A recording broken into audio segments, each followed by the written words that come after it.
Hello, Virgo. Welcome to Spicy Sunflower Tarot.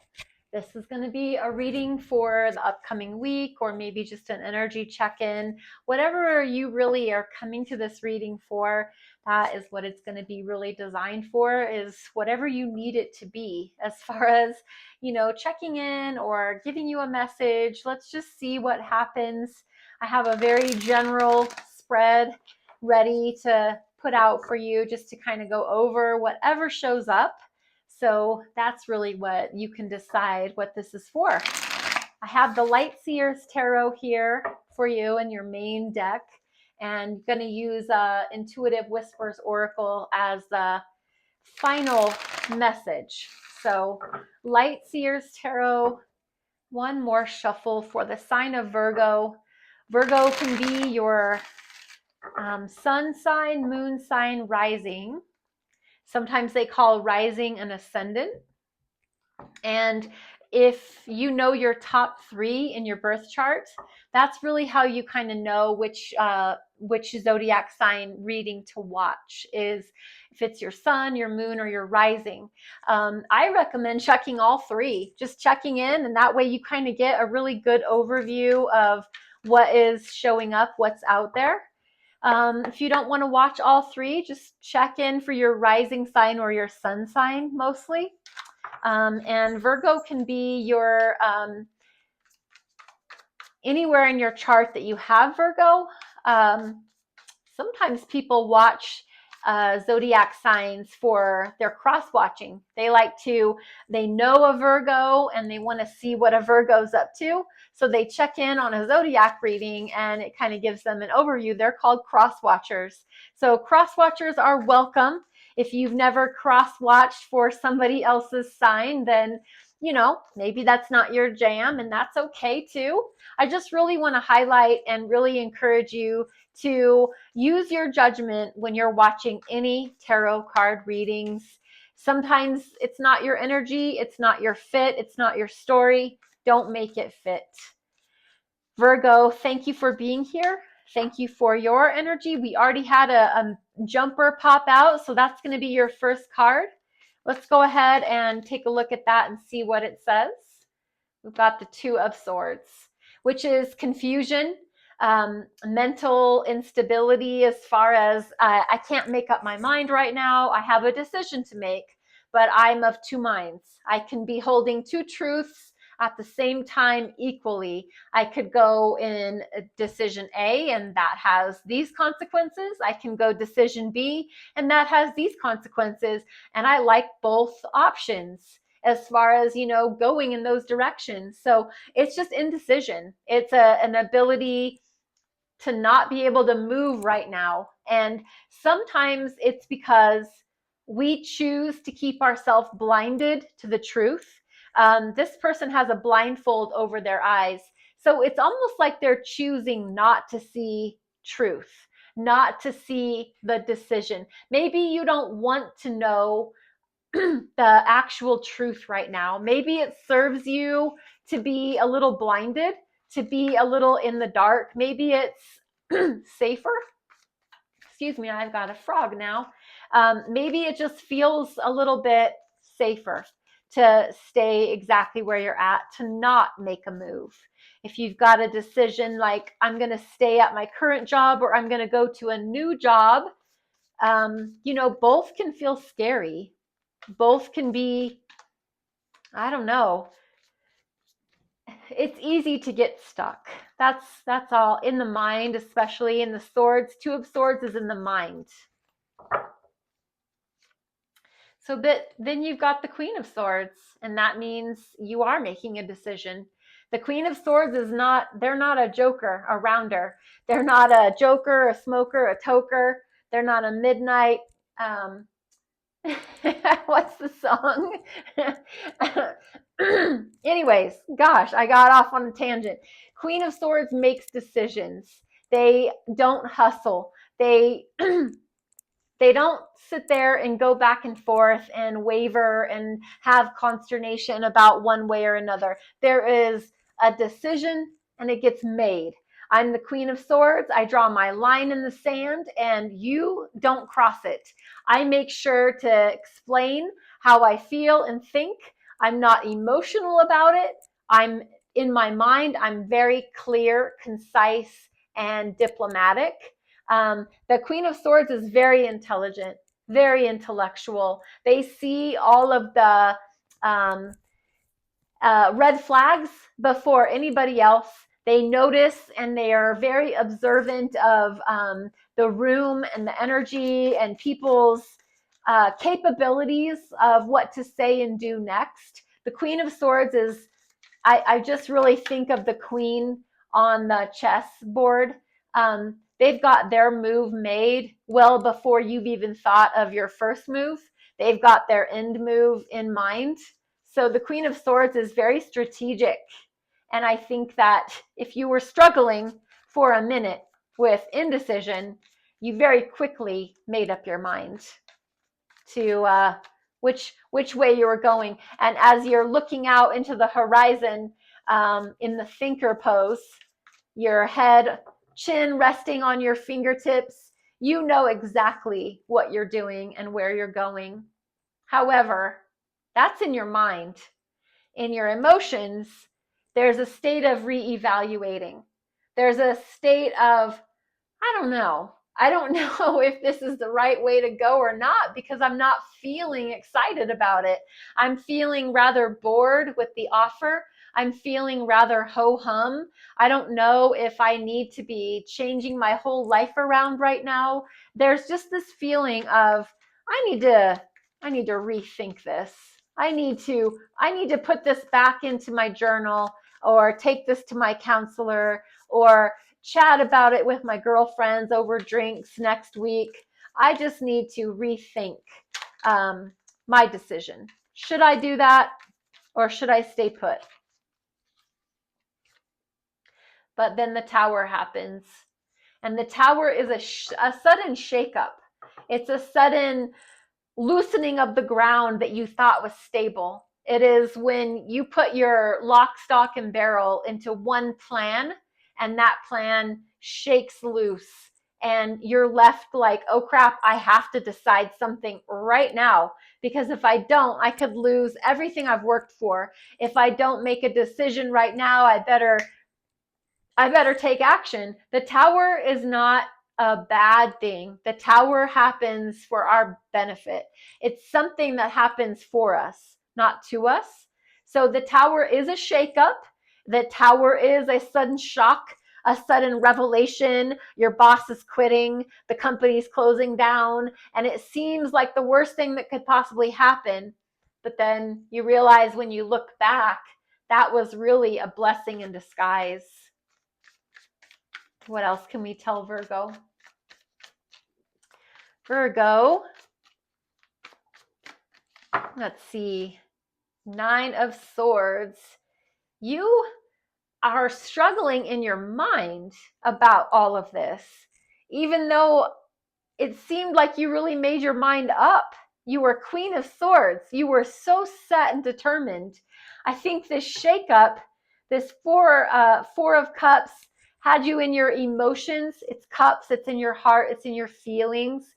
Had you feeling a little unstable, even though your mind was made up, your heart wasn't following along.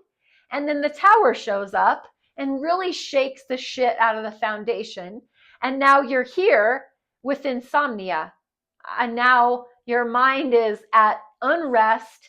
You're not getting good sleep at night because you're lying there thinking about, oh my God, if this situation happens, then what am I going to do? How am I going to move? How am I going to go forward? You're really, really, really playing something over in your mind when you should be getting good sleep rest at night. And that's a struggle in and of itself because you do have options now. And maybe that's why there's so much insomnia. If this is like your company's dissolving, your boss is quitting, it is leaving you stuck in your mind, especially when you're supposed to be sleeping at night, because you've got some options. The 7 of Cups is choices, options, decisions to make in the heart space. This is how you feel about things. The cups are all turned over. You don't know what's in the cup. They're turned over. So this can also represent not only choices and options and decisions to make, this can also be delusions, trickery, illusions. And so you have to be so careful when you've got choices that you know exactly what you're choosing. I think it's very interesting that this gal looks so bored and at odds with what's in her cups. She's not even looking at them. She really could care less what's in those cups. But this person in the Seven of Cups, they're very thoughtful. They're very interested. They're very much, yeah, I get a choice. I get to pick one of these 7 cups, and you don't even know what's inside of them, but you're just going to choose one. So that is like, I don't know, that's kind of haphazard. But also notice, I thought this was interesting. The Queen of Swords and the Seven of Cups, they're almost making the exact same hand motion to their face. Only, he's got his face a little down and almost like he's chewing on a fingernail. And she is very confident, head is up, chin is resting lightly on the fingers. Just a very confident, I've made up my mind. I've got my decision in place. And like I said, that was all before the tower come along and shook up the whole foundation. So now you're in your head and you've got choices to make, and you've got choices that you don't even know what the choices are. You just have to make one. 7 of Cups. What else? What else can we tell Virgo? 5 of Pentacles. With all of this decision energy and all of this can't sleep at night energy and this tower energy, there is 5 of Pentacles. There is, I feel so left out and lost and lonely and in the dark and in the cold and excluded and abandoned. Like everybody's going on the other side of the door without me, and I'm out here on the outside looking in. I'm alone. I'm forgotten about. Nobody cares. I'm isolated. It is that kind of energy. It's almost martyr-like, victimized energy over here in the 5 of Pentacles. The interesting and cool thing at the same time about 5 of Pentacles is that it is the way that you're thinking about it. It's your decision to choose how you feel about being on the outside of something. Is that a blessing or a curse? Is that for your highest good? Sometimes rejection is God's protection. Sometimes being left out is really for your highest good. So even though a shake-up, a shakedown, a shake-out happened, you're not getting good sleep because you're thinking all the different thoughts at night, and you've got these decisions to make and you don't really know what the decisions are, and you're feeling so left out and so alone and so lost and lonely. But can you shift that little, can you tweak that a little bit, that thought? Can you turn it around and look at it from the aspect of, maybe this is for your highest good right now. Maybe being left out from the general population is protecting you. I mean, you know your life story. You know where this reading may or may not fit in your life. I'm just offering some suggestions. So if there's a way for you to tweak 5 of Pentacles, that might be good. Let's see. Justice. Justice is here to say that no matter what happens with everything here, in the end, the scales will be balanced in your favor. You will be found, you will be found innocent if somebody said something negative about you and made you feel otherwise. The scales will be balanced. Everything will be fair and equitable. Justice is like a divine reshaking of the sand in the hourglass. It's like everything's being reset and put in the right order. Justice is in your favor. Justice is Libra energy. It is the necessity and need to balance the scales. When something feels a little lopsided, when other people are getting everything they want and you're getting nothing, the scales are just automatically righted. And what else can we share with Virgo? Ace of Pentacles. At the end of the day, Virgo, you're going to get a precious, new, beautiful offer. The hands of the divine are literally coming down from heaven to present to you this beautiful pentacle, which is an opportunity, which is a new job, which is money, which is an offer, a new home, a move. You're getting something new that will put roots under your feet, that will allow you to grow and bloom and flourish into something that you were meant to be. This is a divine offer.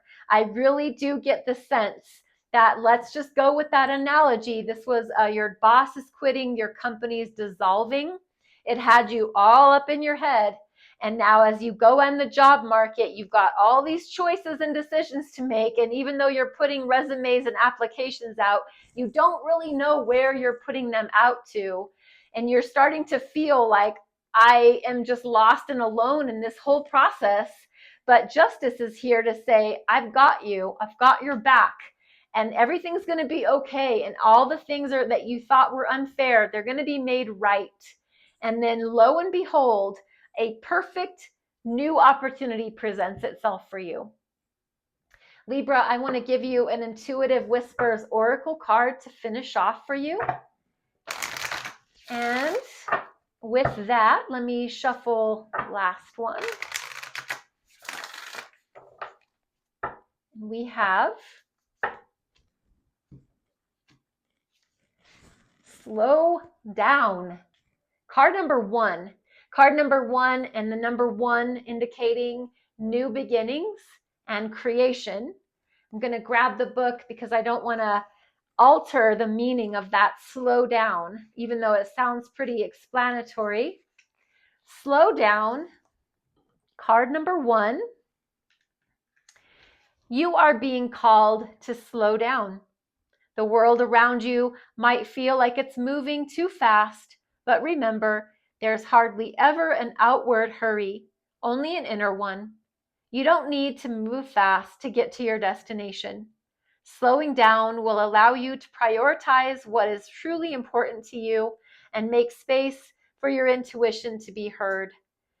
Being still can feel rebellious in a world that celebrates busyness, but this is your time to rebel. Disconnect in order to reconnect. How to slow down. Close your eyes and observe your breath. Notice how deep or shallow your breath is in this moment, how fast or slow your inner world feels. This awareness will give you the chance to slow down consciously. Deepen your breath, 6 seconds inhaling through the nose and 6 seconds exhaling through the nose. Slowing down your breath will take you deeper within yourself, creating a stillness that allows you to listen to your intuition. Live rebelliously slow. Virgo, that is your message. Thank you for being here. Thank you for your time and your energy. I do ask that you would like and subscribe to the channel, follow, repost, comment, share the videos, and any interaction with the channels on TikTok or YouTube. Very appreciated. Thank you again. Be well, be blessed. Namaste.